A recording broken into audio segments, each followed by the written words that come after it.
Hello and good afternoon, everybody. My name is Valentina Gabusi and I am the teacher training editorial responsible for Zanichelli. I welcome you all to this webinar where we'll be discussing the importance of Educazione civica and some ways to integrate it into English language and literature teaching. Of course, I am not alone, so I am very happy to welcome our guest, Professor Margaret Layton. Good afternoon. Hello everyone. So let me tell you something about Margaret Layton. She has a long career in education in secondary school, sixth form colleges and universities, both in Italy and the United Kingdom. And for over 10 years, she has been writing textbooks for English language, culture and literature teaching for Zanichelli, together with Marina Spiazzi and Marina Tavella. Let me also switch to Italian to tell you something important. Questo webinar viene registrato al termine della nostra trasmissione. Nei prossimi giorni riceverete una email con non soltanto il link a questa registrazione che rimane visibile su YouTube, ma anche il link a queste slide che useremo nel corso della presentazione che vedrete potrebbero esservi utili. In particolare, alla fine del nostro webinar, attraverso la chat di YouTube, voi potrete porre alcune domande alla professoressa Layton e alla fine vi annunceremo, vi spiegheremo che cosa abbiamo preparato per voi e vi spiegheremo dove abbiamo inserito alcuni materiali che sono proprio sinergici per questa nostra presentazione e il tema che affrontiamo. So now back to English, and Margaret, the stage is yours. Okay, thank you, Valentina. Welcome to this webinar, where I'm going to talk for about 40 minutes about integrating Educazione civica into English language and literature teaching. Now, when I began thinking about planning the webinar, there were a few questions that I asked myself. These are, what is Educazione civica? How can it be integrated into English language or literature lessons? How can we consider it to be cross-curricular? And then who gains and what next? We'll look at the first. What is Educazione civica? Now, if we were in a live conference at this point, I would probably ask you to participate by turning to a neighbor and discussing briefly what you think Educazione civica is.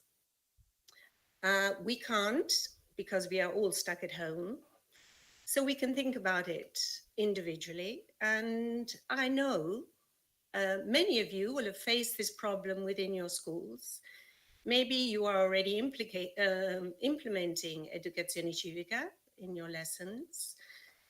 And I think you will agree with me that this is a very difficult question. What is Educazione civica? It's really vast. What is being a good citizen? What is good citizenship? This is particularly pertinent, I think, at the moment, because all of us are making individual sacrifices for a common good.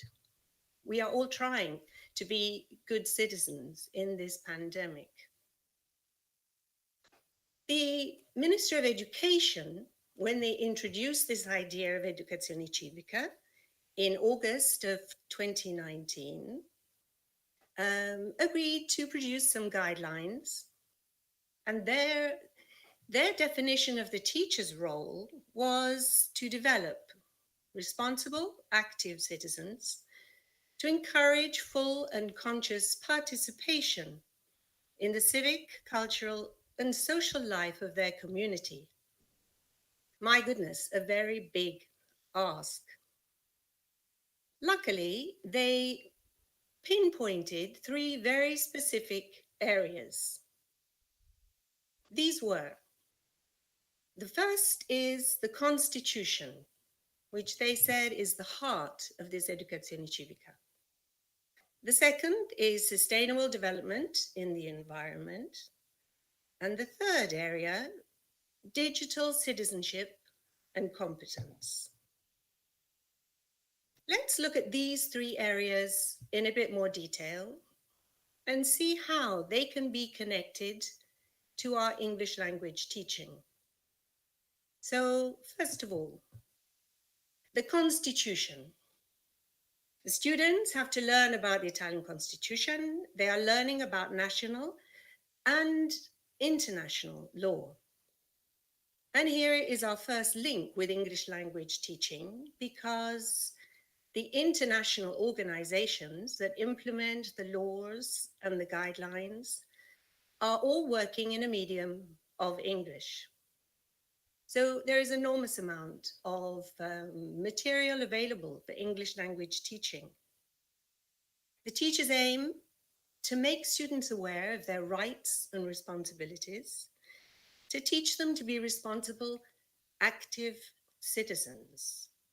The Constitution, we're talking about a rule of law, and the rule of law is made up of a series of rules. Our lives are generally, all of them, we implement rules at home, at school, of course. Living with others implies living by a series of rules. You could imagine the traffic, which is already pretty awful, with no rules would be a total disaster. So there are links to the students' own lives, to the reality they're living in. Over on the right of the slide, you can see these wheels. These are cog wheels to show how individual action or school action or communal action, national global action can take place separately or can take place together, like cogs that are joining different wheels, because together they drive the engine more powerfully. Let's move on to look at the second area, which is sustainable development in the environment. Another vast area.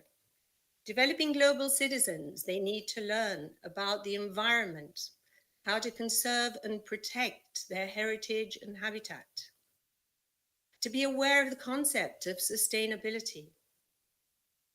Here we are helped by the United Nations Sustainable Development Goals. They have pinpointed 17 potentially problem areas to look at and provide an immense amount of material. Again, all in English. So we have a lot of potential material here, but also I see a very clear link between these sustainable goals and English literature, because these goals talk about problems in education, poverty, gender equality, peace and justice, all topics that you can link to lots of different well-known pieces of literature. Education makes you think of Dickens. Female equality makes you think of The Handmaid's Tale, Margaret Atwood's masterpiece. So a clear link. Moving on, we come to area 3. Area 3 is digital citizenship. And this, I think, is an area where maybe the students are more competent in some ways than the teachers. As their use of technical devices, apart from the fact that they use them for more hours than teachers during the day, but they still have to learn, because they have to learn the responsible use of these technical devices. They have to develop thinking skills. They have to develop a positive attitude. It is so easy to be negative, to bully on social media. It is very dangerous. This is an area, all decent textbooks at a B1 plus or B2 level have a section on technology. And students are learning different terminology, different vocabulary, but they are also doing educazione civica. An example that here is on the slide that comes from the former B2 is a language exercise. How have our lives been changed by the internet? While the students are using their new terminology, are using their new language, they are also doing educazione civica, learning about the use of the internet. And this is quite easy to move on to extend into a class discussion, into perhaps a piece of written work. And here too, if we talk about written work and written exercises, the internet is an enormous help again, because postcards are a thing now of the long past. We don't ask students to write a postcard. We ask them to write an email, a post, a blog, a text, all things that are part of their everyday lives, all things connected to educazione civica. So let's move on to my second question.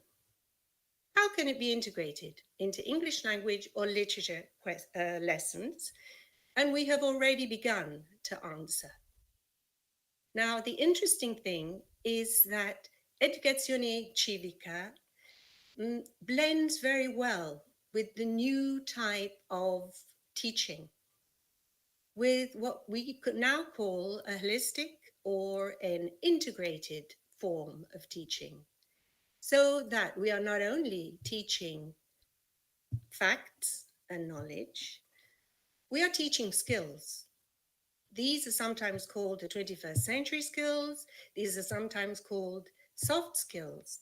We are giving the students tools towards their future.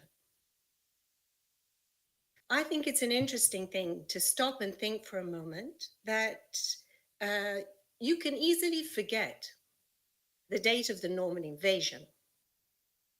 Of course, you can't if you're English because it is part of your DNA, but you can if you're not. One interesting thing is you can't forget team building. You can't forget creativity, collaboration, critical thinking. These are tools that once learned remain and become part of the student's whole being. Links between what they are learning and what they are living. Andrew Johnson, who is one of the at the forefront of this new holistic learning, says holistic learning theory emphasized connections and interconnectedness. This, for me, is what we are looking at in Educazione Civica.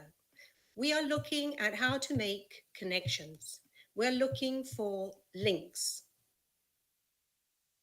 We are shaping the students' ideas through the concept of conceptual links. On the right of the slide, you will see this rather colorful knot that is a graphic design for a conceptual link, where you see there are separate threads, but the separate threads intertwine to form a new whole.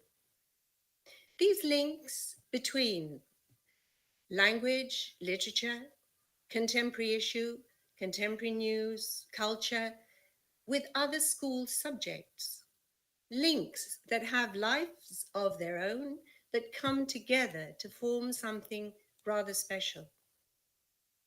A conceptual link. Each works on its own, each can be separate on its own, but coming together, they form something more complex, something more whole. This is a tricky concept to think about. Let's take a little bit of time to talk about this integrated approach. So, teachers have to change in their preparation when they are teaching in this way. A holistic way of teaching is a more whole. It's not just cognitive. It is appealing to the students' emotions. It is appealing to their experiences outside of school. It is much broader. So teachers are thinking in the moment. They are aware within the classroom of what is happening, of the shifts and the changes. They begin in the usual way, stimulating interest, initiating pre-knowledge. This is normally done through a warm-up exercise, a link to maybe something they have already done. And we move into an area which is the traditional teaching, where knowledge is transferred from the teacher to the student. This phase is normally called a transmission, where the teacher has a more active role than the student. It can be done in a reading text, it can be done in a video, it might be a listening comprehension, lots of different ways of explaining, producing, presenting these new learning from the teacher to the student. The phase that follows again falls into the traditional category of teaching and assessment because it's a transition, a transactional stage between the teacher and the student. Here the student is becoming more active, but the teacher still has a role. This is where we have exercises that can be true and false, multiple choice, open questions. We are looking at ways to see whether the student has absorbed, has understood the new learning. We then can extend into a phase that is a form of extension. This is a transformational stage, a stage where the student becomes more important than the teacher, because the student is taking possession of this new learning. This is the one that is most closely linked to the Educazione civica and to this holistic approach. This is where the students think about links in their own lives, with other subjects, maybe to what they've read, maybe to what they've heard. Let's look at this in the context of an actual lesson. So this one that I've chosen is about the Roman invasion of Britain. So we're looking at the Romans, what they brought and what they left. One of these things is, of course, Hadrian's Wall. The transmission stage here is done through a video that the students watch. As you know, Hadrian's Wall was built by the Romans to keep the Scots out of England. Now, looking at this, it immediately occurred to me that, of course, in this day and age, it would be the Scots to build a wall to keep the English out. There are two reasons for this. First of all, because COVID is worse in England at the moment than in Scotland.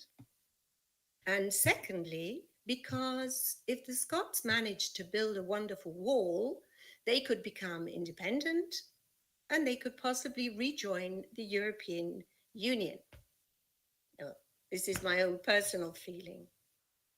That's once the students have learned about Hadrian's Wall in the context of the time, why, when, and where it was built, they can move on to making connections.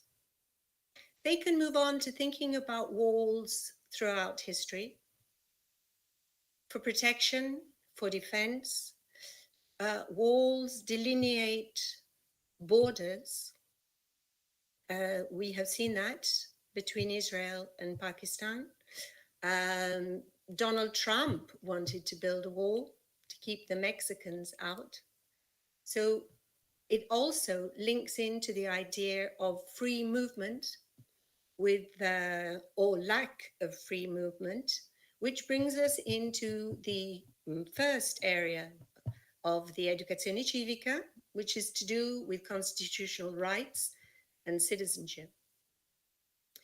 Walls in the extended section here, the transformational stage, The students can begin to link to one of the Sustainable Development Goals, which is reduce inequalities, including those related to migration. And here we have a link to citizenship exercise.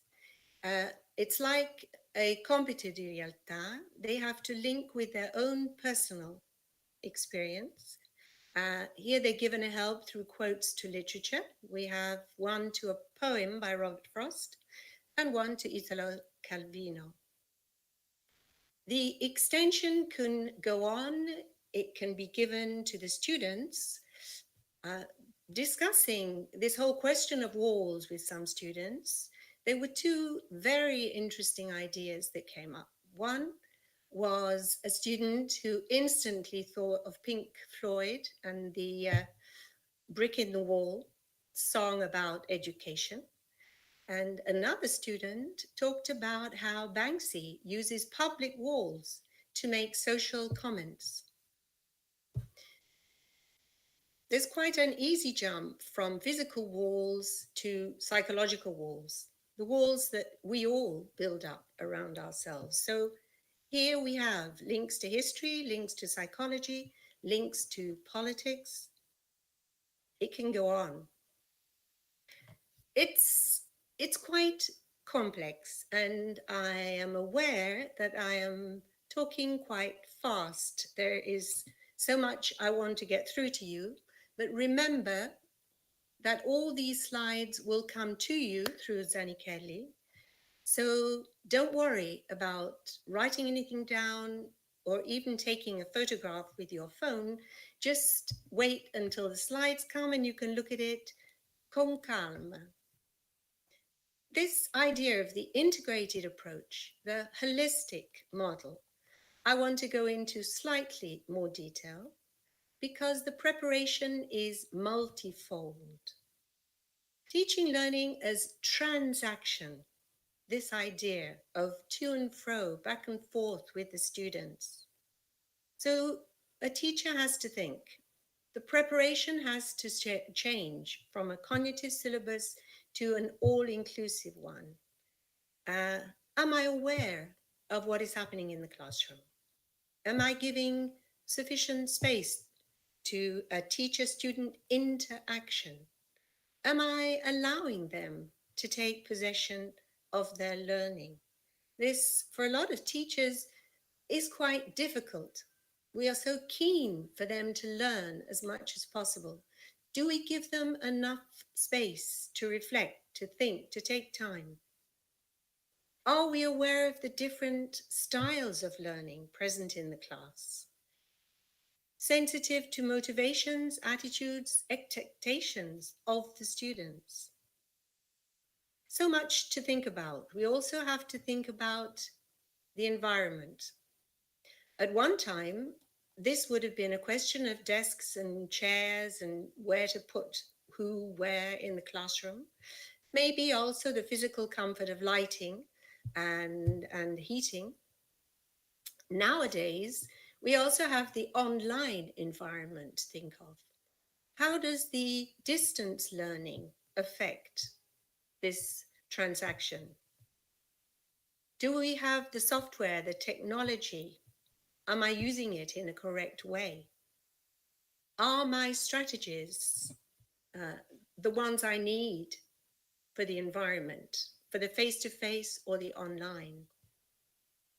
And do I have in my mind the specific goals that I want the students to achieve?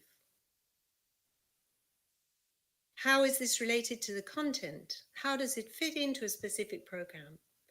And does the content help develop this global perspective in my students? Global perspective, which is very much linked to the Educazione, civica. The last box, last but absolutely not least, is assessment. Assessment, of course, is very closely linked to the goals, to the content. Assessment, we will look at later in a bit more detail.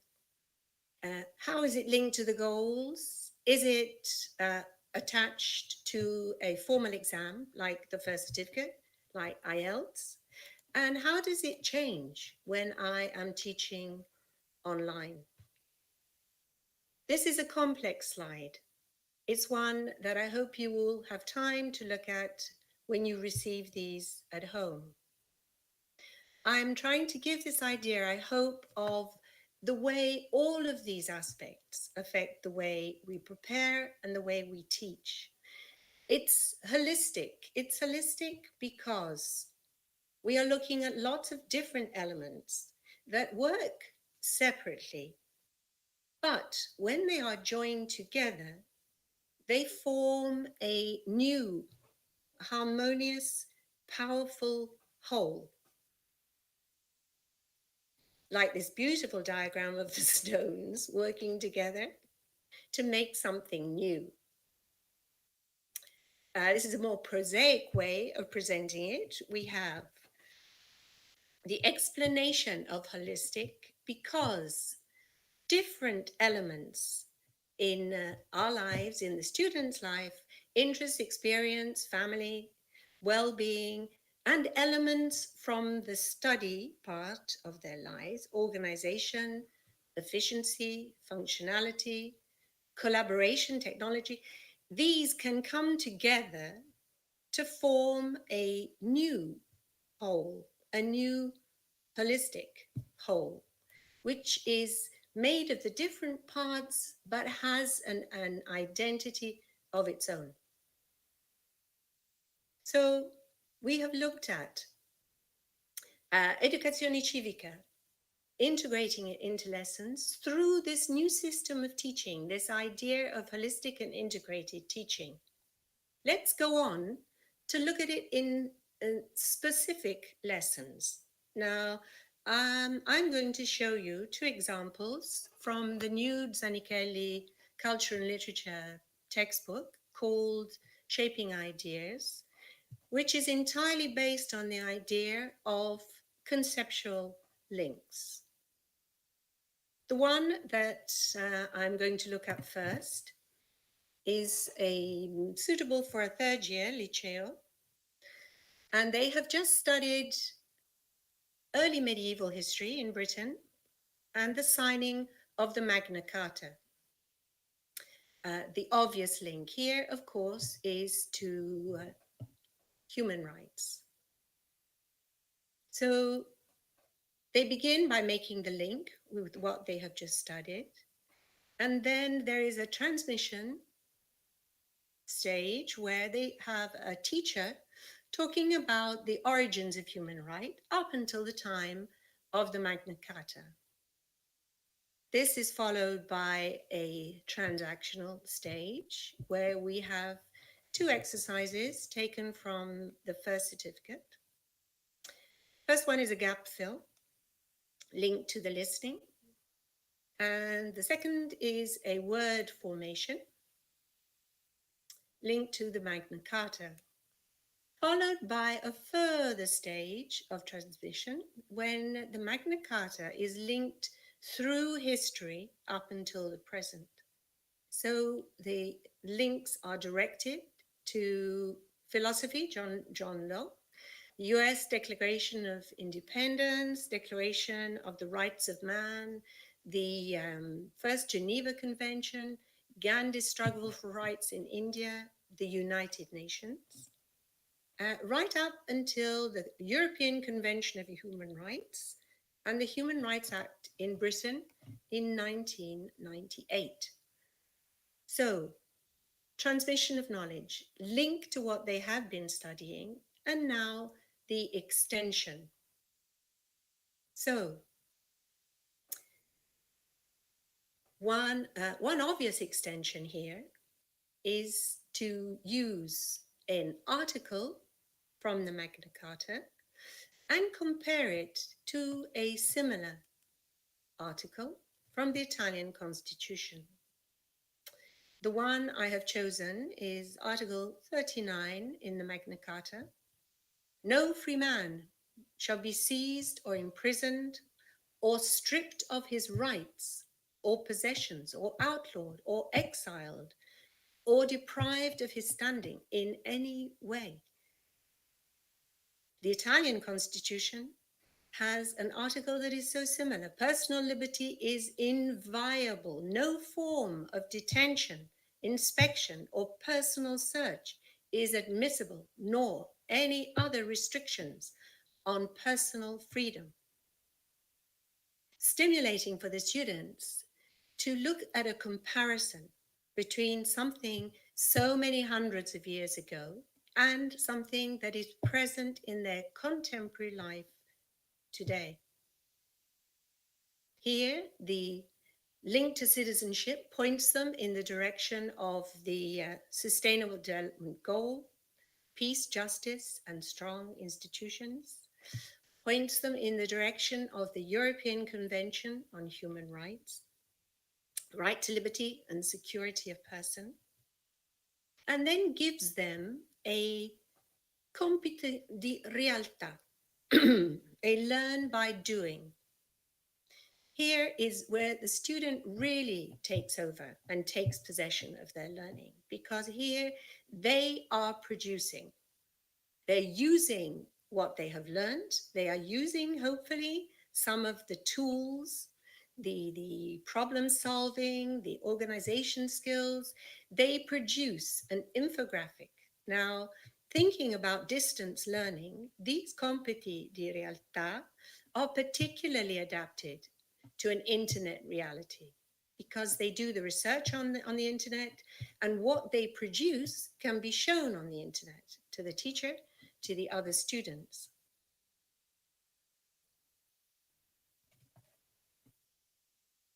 This just shows you in greater detail, and we'll move on to the second example, which is connected to area 2 of the Educazione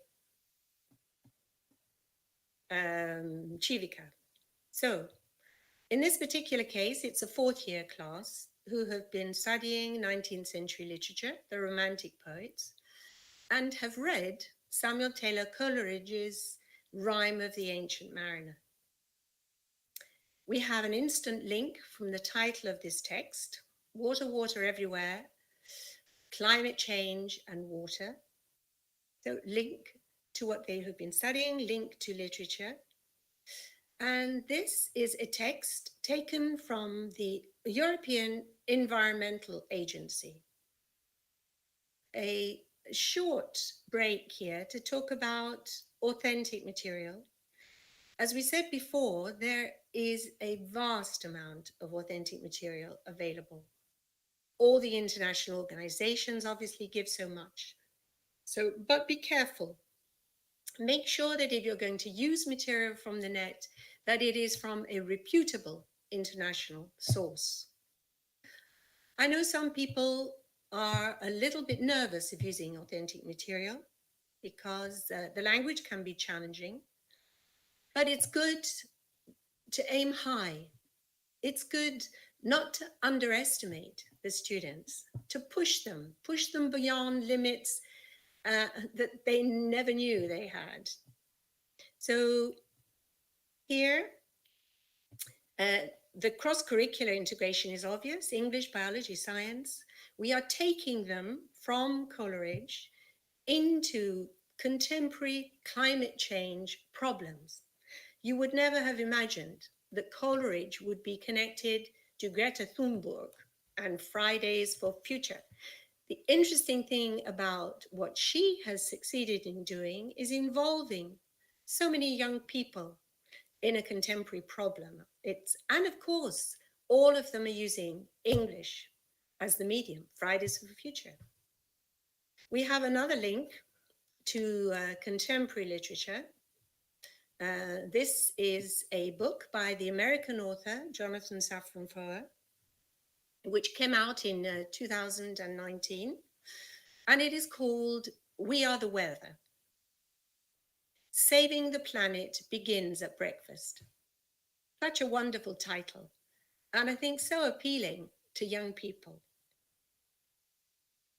The extension here, again, we have the compiti di realtà, learn by doing. Here, They are asked to create a climate change awareness campaign. There are links to 2 different sustainable development goals, 14 and 13. They link to citizenship. In this particular case, is pointing them very much in the direction of individual responsibility. Self-awareness of personal responsibility. Awareness as the role of an individual. If you look at the picture, this is about plastic and how plastic is destroying the oceans. Something each and every one of us should be aware of and is in some way responsible for. So, we've looked at Educazione civica. We've looked at integrating it into language and literature lessons. Let's think about how it can be considered cross-curricular.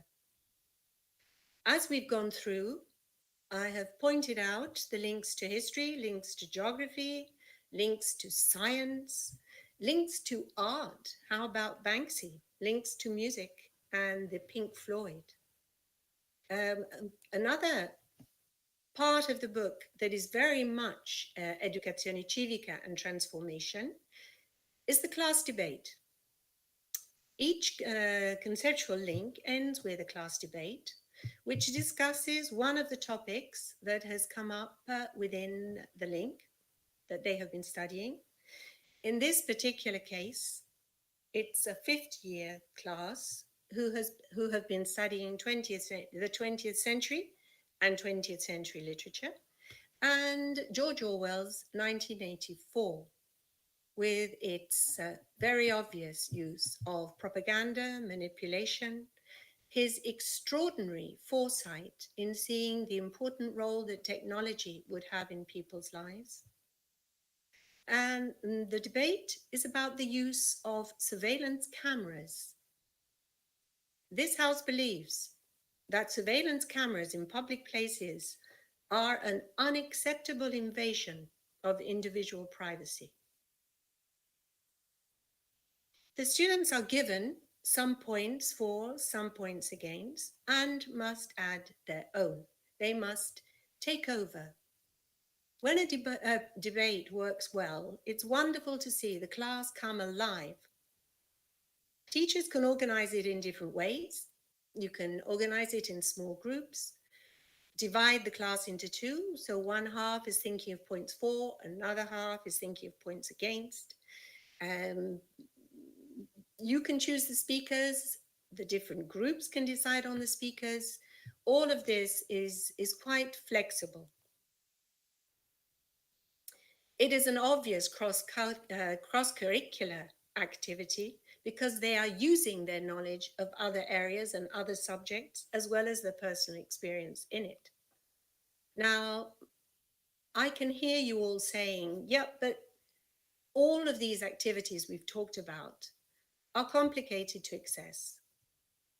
And that is true. But do not fear, there is help available in the teacher's guide. There are griglie di valutazione. So each of these activities is given pages of griglia. This one is a learn by doing, where different key competences are pinpointed and the way that they can be assessed. There's one for group work. Different questions are asked about the role of individual students within the group. Are they performing the task adequately? Are they allowing space? Are they listening to others? Are they participating? And here, this always, often, sometimes, never. We also have a classroom debate evaluation grid. This particular grid, I think, is quite good to use either as the teacher or to hand it over to the students. Peer evaluation is a very interesting tool. In small groups, they can get together and decide on the style, the content, the strategies, the effective public speaking of the speaker.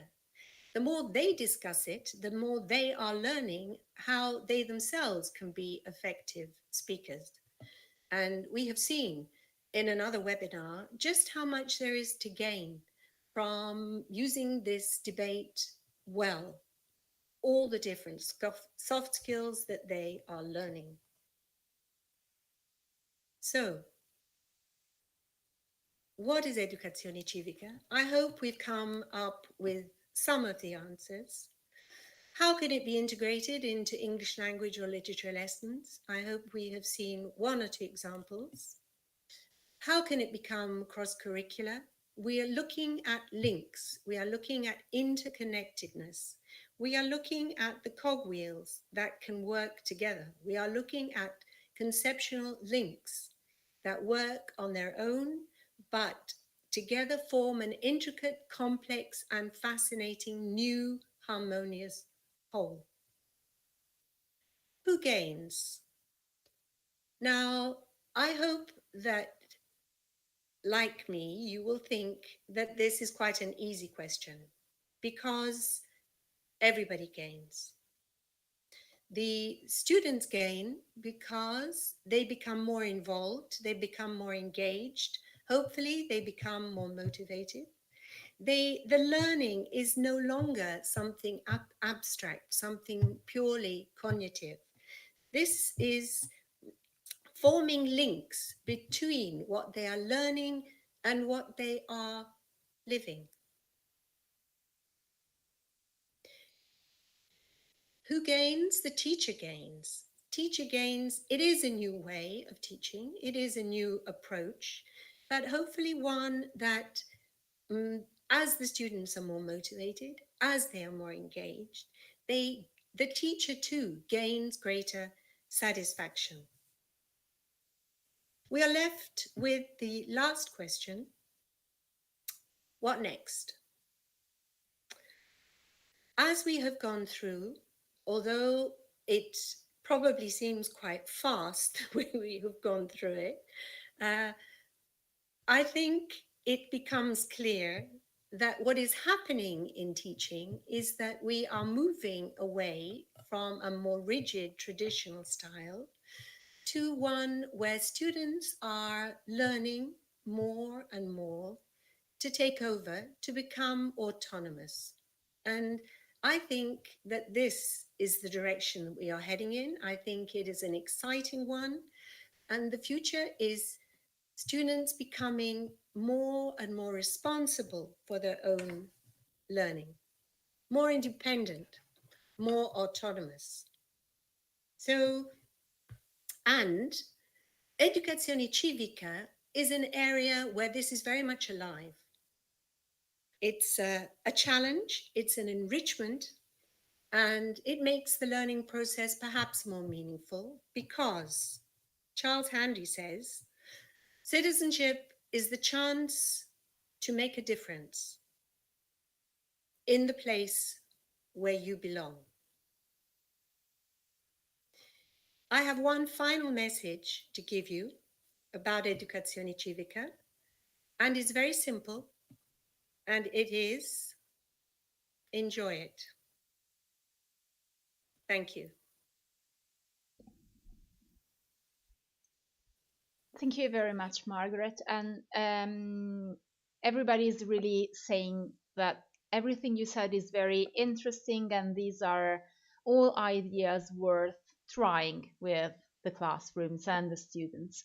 I have a question for you, if you want. You suggested to use authentic materials. Do you have any suggestion for authentic digital materials? I wonder what you mean by digital materials. You mean technology? I think they meant like audios or videos or like TED Talks, these kind of things. I think TED Talks are absolutely wonderful, and there are so many now. The interesting thing about them is the wide variety of subjects, the wide variety of speakers, and also the fact that they are relatively short. because I think an important thing is to keep digital, particularly digital material, quite brief. The internet provides short videos on so many things. YouTube provides videos on so many things. Anything you can think of, if you look it up, Google it, you will come up with a short video. And 10 minutes, for example, or even 5 minutes is quite a lot of time for students to look at and ask them too, because, students are so technological these days. An area that interests them, they will instantly know about material available. I have another question for you. It's connected to assessment. And for Educazione civica, do you advise to give 2 separate marks or to use one single mark that also contains the thoughts and the reflection on Educazione civica? This is a very interesting question because I found it fascinating that Educazione civica was introduced by the Ministry of Education not as a separate subject, but as something to be integrated in other subjects.